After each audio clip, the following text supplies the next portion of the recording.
Everyone, and welcome back to Diva Styles. In this video, I'm pretty much just giving you the measurements for the Lollipop wrapper, and I have done baby shower themes. Honey, you can also find, excuse my husband, you can also find the backgrounds. I will be giving you the backgrounds as well as the little elephants so that you can, make the exact ones.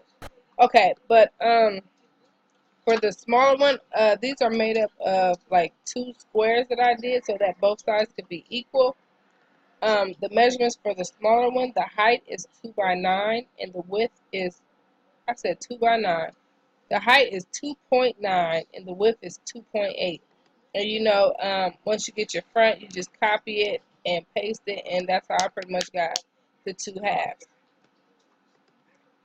And for the bigger one, this is if you want to use, like, the pattern scissors and cut the sides down a little bit. The height would be 3 and the width would be 3.2. That way you have some extra edges and things, that you can cut down.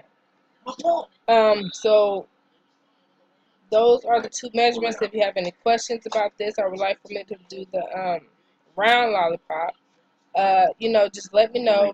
And as always, I will see you guys soon. Bye.